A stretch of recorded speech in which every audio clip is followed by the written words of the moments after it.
What's going on, everybody? We're back with another market analysis video, talking about different levels we're going to be watching for on the SPY as well as the QQQ, different indicators we'll be using, as well as different news, events, topics that happened this past week, as well as what's happening in future weeks to come. So let's go ahead and start with technical analysis. All right, so this is the SPY, S&P 500, for those who don't know. Um, and these are the levels that are basically I'm watching at right now. You know, the red ones are resistance, the green ones are support. Currently, it's not looking good on futures. Looks like we're actually down from previous highs, or not highs, but previous levels of the week before, or the previous week. So definitely looking bearish.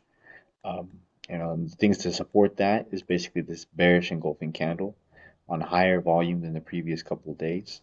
So that's definitely not a good sign. You know, at the end of the week, whenever you see that. However, there are some indicators that were pointing to the opposite direction. All right, so obviously, I had talked about in the previous videos. You know, I'm looking at this inverse head and shoulder that possibly could be forming here. It'd be nice to be able to see that. If it was to hit this level, cool, and bounce. But if not, then I'm looking for a breakdown to this level at 426-ish in order to try to go long. You know, we want some confirmation. We don't want to just hop in the trade. We want to see some volume and some momentum to the other side rather than just another bear flag. Alrighty, so let's look at some indicators, guys. First of all, we go to RSI, Relative Strength Index, and we have been getting a high uptrend on this Relative Strength Index despite being in a downtrend here and then starting an uptrend here, but ultimately not really giving us a clear direction of which way we're going to go. You know, the RSI has been increasing over time. You know, if we see a break below this, you know, that's definitely not going to be good for any long positions. But again, we're going to be looking for that inverse head and shoulder slash bull flag that could be forming there, but we don't want to see this breakdown to the downside. All right, we're gonna look at the anchor VWAP. Like I talked to y'all about previously, institutional traders as well as bigger traders use anchored VWAP for their trading instead of just regular EMAs or moving averages. And this has the deviations of that. So I anchored it to the highest point of this year, which is actually coincides with the highest point in the SPY, which is January 4th, 2022. We're close to the mean right here in that area, and it acts kind of like a magnet. So once again, if you go above it, comes down to it eventually. Go below it, comes back to it eventually. And currently, we were sitting at a level that coincided with one of the deviation bands, which would have been support. But like I said, currently we're down in the futures, so we're not looking too hot. Strictly speaking, off of this, you know, this is kind of neutral because the mean is what's called the neutral point. This doesn't necessarily help us with anything much at the moment. You know, whenever you're at these lower bands, you know, these lower deviations, or even at these higher bands, these higher deviations, then you'd be like, okay, maybe it might be a good time to go short. You know, we want some confirmation for that. Or if we're seeing here, we're down here, all right, we're down here, we want to see some confirmation that we might get a reversal to the upside. And well, eventually, a price target would be the mean, but we're there already, so it's not really giving us too much information. And what actually happens to coincide with a lot of levels that are on the shorter term anchor VWAP. I anchored this to the lows on the SPY, which is whenever Russia declared war on February 24th. Once again, we're at the mean, not giving us too much information. We don't know where we're going to go from here. We want to look at some type of volume in a direction, whether it be to the downside or to the upside.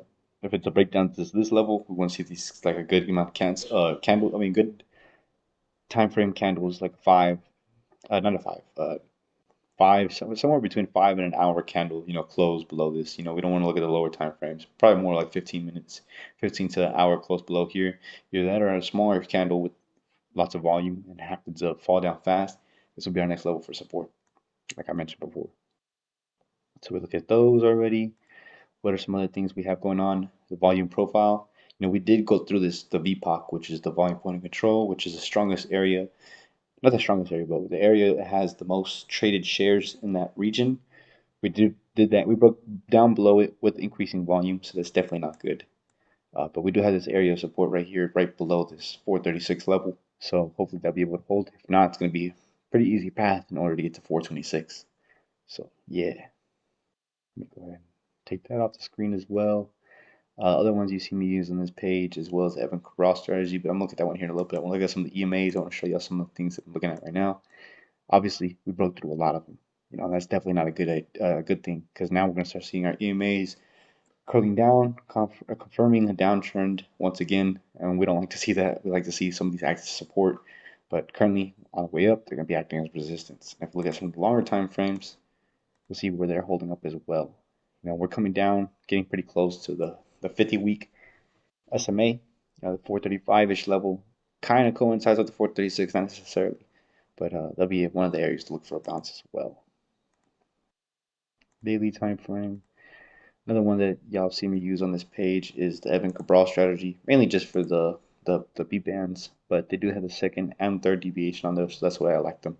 Or this indicator, excuse me. Like I find it is. Where is that? Boom. Yeah, it was contracting at one point in time, but as you can see, they're kind of curling out, or not flattening, flattening, excuse me. So we're back at the mean, so that probably could mean consolidation right here in this area, more consolidation that is, with the expectation of a bigger move. But like I said, futures looks like we kind of are getting that move already. But we'll see whenever market does open up at 4 p.m. 4 a.m. Eastern Standard Time. Excuse me. So we'll see where that goes. Let's look at the QQQ. As you've seen before, these are some of the levels that I had. Again, resistance. Let me go ahead and hide that real quick. Resistance in red, support in green. Which technically this should be red at this point now, because we actually did break through that level.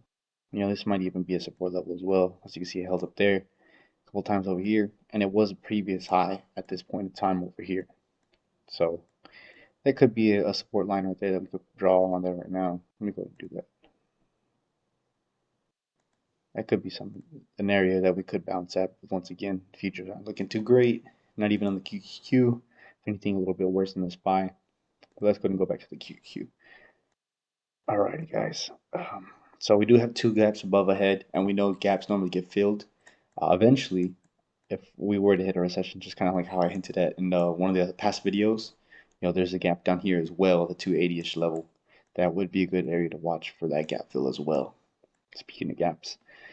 Technical analysis standpoint, once again, the same thing as a SPY. The inverse head and shoulders, something I'd like to see. Might possibly even break down all the way to the 331-ish level, and we're looking for some support there, just based off of where futures are at right now. If we do gap down, that's multiple gaps in a row. That's not to say that it can't continue to keep. It doesn't mean it couldn't continue to go down despite the gaps. But there's two gaps we already have up ahead, so getting another one up ahead wouldn't be the greatest thing. So if we look at the indicators, they kind of say the same thing. We're a little bit down on the deviations, just because the QQ is more volatile than the SPY actually is itself. So we're a little bit further, almost coming down to the first deviation. Again, it's not that, I'm not going to say it's neutral, because technically it is bullish, just basically mathematically speaking. But it's not too strong of an indicator for me. I'd like to see it down to second or third or even fourth deviation before I start trying to get bullish, strictly based off of that. Same thing with the smaller time frame. If I anchored it low, again, where the half deviation kind of coincides with the support level. However, like I said, futures are down at the moment, and we kind of run through the rest of the indicators as well. We're flattening on the B bands. Technically, you could say this is curling down. Look at the volume profile. We already passed through the VPOC a long time ago. We actually passed through this spot of resistance. So if we were to break down to this 338 level, there's not much overhead resistance. We might even possibly come down to here. But these are support levels from previous levels to watch as well. But just strictly speaking, volume traded, there's not a lot down here to keep us from falling. Look at some of the other indicators, RSIs, kind of the same as the SPY. We have this little uptrend that's been forming. Let's zoom in so you can see what I'm saying. Oops, that is not what I meant to do.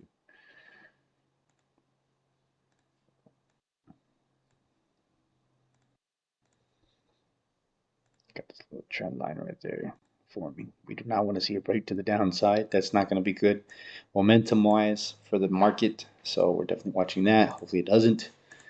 We'll take what we could get though. EMAs, once again, we're down below. They're all curling down, unfortunately. Beginning to curl down.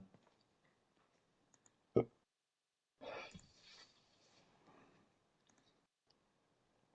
ahead and get rid of these as well. We're not going to be looking at anything else indicator-wise, that is.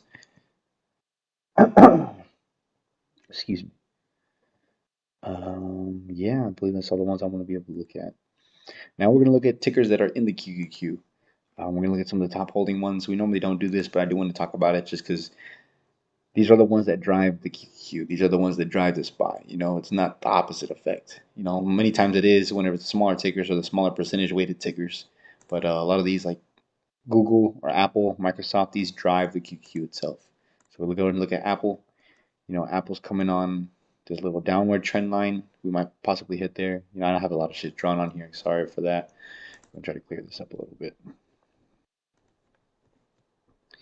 We're at a support of resistance. I mean, at support currently, support line as well as a trend line. So possibly we might get a bounce there. AMD has broken through the 100 level, which is really significant. Negative in a negative way. But technically, this could be a downward trend line that we could bounce off of. Not only that, but it's easily could find support at this 90 to like 92-ish level. So something else to watch. What else? Another one. AMD is not even one of them. Sorry about that. I meant to look at Nvidia. Nvidia, as we can see, this is like all this long-term trend line we could possibly coming up against. It's not confirmed yet because there's only been what one. I don't know if you consider this two, but three and possibly four right there of a trend line. We got a major area of support right here at this 212. I mean 200. What is this? 206 to 212 area right there. And we could put in like a triple bottom type scenario. Basically, what I want to point out is that most of these tickers are at major levels of support or resistance. I mean support, excuse me. For this one, I would like to see it to come down to this level right here to the 210. I mean the 202, excuse me. Can't read chart for shit. No, actually the 210. I actually like the 210, excuse me. Sorry about that. 210 level would be pretty good because it was the peak here, it was the bottom here technically, so it would be nice to be able to bounce off of that level. Acted as a high previously, now it's coming down to it as a bullish flag. What are some other tickers that are in here? We got Google, Amazon, Microsoft. Other charts are looking the exact same. But what I'm trying to point at is that we're at support. We're coming down to this level of support as well over here, 275 to 280-ish level support. Google, same fucking thing, man. It's actually pretty crazy. Looking at coming to this area of support. All these tickers are lining up the same way. So like if we do hold up, it'd be a nice area to bounce for the markets because most of the stocks that are weighted heavily in these indices, they're at support. And we'd like to see them bounce from there. If they break through, that's definitely not good because they're just going to drag the rest of the market down with it. So that's something to look out for. Something else I want to talk about is news-wise, CPI. CPI data came out this past week, 8.5%. That's horrible. 8.5% year-over-year inflation in our economy. That is definitely not good. But we might possibly peak out here soon. I talked about it in the recession risks video. Not only that, but Joe Biden's with the plan that he has with tapping into resources. I mean the reserves that we have for oil. Not only that, but as maybe even possibly allowing us to drill more will help drive the energy prices down, which is one of the main factors in the whole CPI data inflation part. Uh, Another good news is core CPI. So core CPI makes up of the less volatile aspects of the CPI data. Like it doesn't account for food, and it doesn't count for commodities, and it doesn't count for energy. So we've seen a major slowdown. Each of these we basically gone up by zero point 0.6, 0.3, 0.6, zero point 0.5, 0.4. Now we barely went up 0.1. That's definitely good news when it comes to core CPI because that means if Biden could get this energy situation controlled, it looks like we're already based off of what the market's pricing in and what market's doing is already trying to control inflation as well. It's looking good for the next report that comes out, which would be for April data, or even the one after that, which comes out for May data. That's good. Something that was actually interesting is that used vehicles actually had like the first significant decrease in the CPI data. I'd heard people talking about that. Used cars have been going up for a long time since like COVID happened, just because the whole chip shortage, lack of supply, that's been driving prices like crazy. So even though they're not new, a lot of these vehicles have actually appreciated just due to the fact of lack of supply. And we saw our first decline in March, first major decline that is, because as you can see, that has declined previously in other months. Not only that, but something else that might kind of hurt us is that they're gonna, I won't say revise, but revise CPI data to weight used vehicles and new vehicles more into the CPI data, and that's gonna could possibly increase our CPI data numbers. So even though inflation was cooling down, cooling off, we might actually see a little bit more of an uptick. Is it significant enough in order to change things? Probably not, but we might see like a point percentage or even maybe even lesser of that when it comes to whenever CPI data does come out. Something else that happened this week was bank earnings that weren't really that good. Some of the numbers were actually pretty damn good, but that wasn't because of their main source of income, which is lending. They did more trading, and that's why they performed pretty well. And not only that, but they had a negative outlook for the 2022-2023, despite the Fed increasing interest rates, which helps them money because basically the raise of interest rates allows them to lend out money at higher interest rates, which means that they make more money when banks lend out money. However, that won't be enough to in order to account for like all the slowdown and negative shit that's going to be going on. And also, they had like really good numbers the past couple quarters because of what is it called? I forgot where does they have it in here in this article. Reserves. It was released reserves.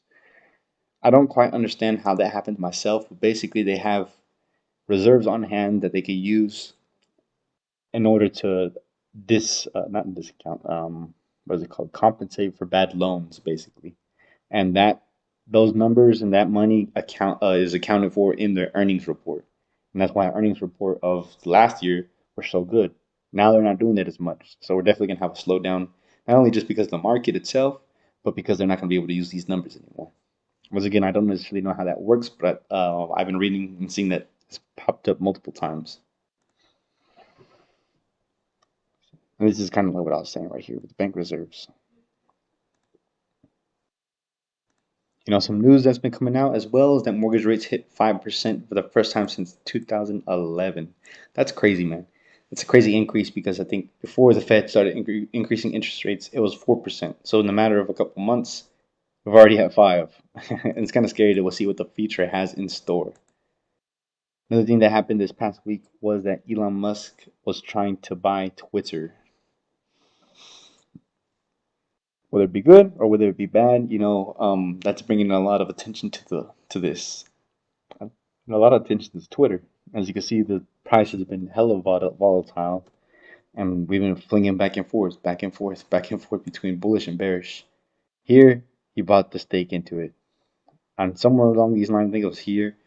It's probably this day right here, or this other day right here, where he basically got rejected whenever he tried to propose to basically buy the all of Twitter, and then eventually, what's called he got more and more attention, and now Mark Cuban pointed this out. You can read that for yourself. I'm not gonna try to read that too much word for word. Just it's just crazy the fact that someone with so much money could be able to do that. He probably had to sell shares of Tesla if he was to actually do this, which is scary because Tesla's weighted pretty heavily in the SPY and the QQ. So it doesn't seem like he's going to be able to do it just because one of the major shareholders said no. But it's going to be voted on by the board. So we're going to see what ends up happening in the future. Another thing to look out for in the future, or the first thing I guess you say, is the finish of earnings for banks. As you can see for Monday, that's going to be going on. Not only that, but this next week we're going to have Netflix and Tesla, probably two of the biggest ones, names that I'm going to be looking at. Not the fact that none of these other names are well known. I'm just talking about weighting in the S&P 500 as well as the QQ. As you can see, Tesla is number 4 in the weighting. And then also Netflix, I forgot where it is actually at and all of this, but I know it's pretty high as well. Let's see.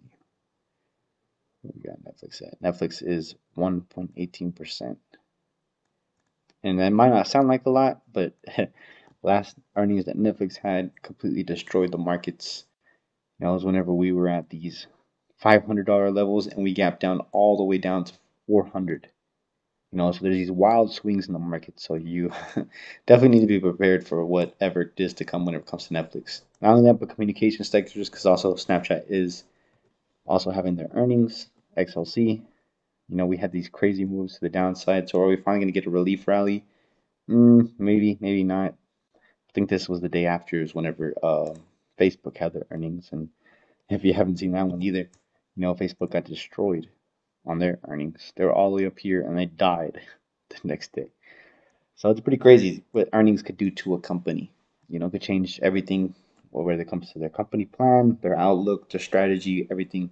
Facebook turned more meta and they scared investors. Not only that, but long-term investors that were invested in for Facebook as a social media company versus Meta, they're like, you know what, I'm gonna take my money out. And that's kind of what drove that. So we'll see what Snapchat has up their hand. Last time they had their earnings, they also died as well. I mean, the second time, second two earnings ago, they died. Talking about revenue, I don't know what was bullish about this one because we died all the way down to here and then came up the very next day. So that's a pretty dramatic increase. So we'll see what the future has in store, basically. Also, as banks finish their earnings season, like the next 2 3 weeks, it's gonna be interesting to see what ends up happening because Apple, Google, uh, Facebook, a whole bunch of different big names that are weighted in the QQ as well as the SPY are going to be reporting their earnings as well. Other news stuff to watch out for: unemployment claims as well as a manufacturing index. I'm not really too concerned with these, but if you're looking at those and worried about your swings, these might possibly influence those. And the date that those are going to occur is on Thursday. And this is another source you could use for news. These highlighted in red ones are major events. Yellow is not so major. Orange is obviously kind of like moderate.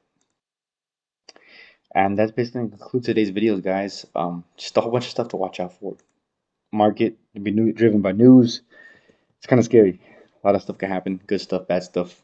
Overall, I'd like to be bearish. I mean, bearish, maybe possibly slightly neutral in the short term. However, a couple months from now, I would expect to be bullish, and you can see the reasons why I feel that way in the recessions risk video. In the meantime, I'm going to call it for this one. Appreciate you guys. Good luck to trading.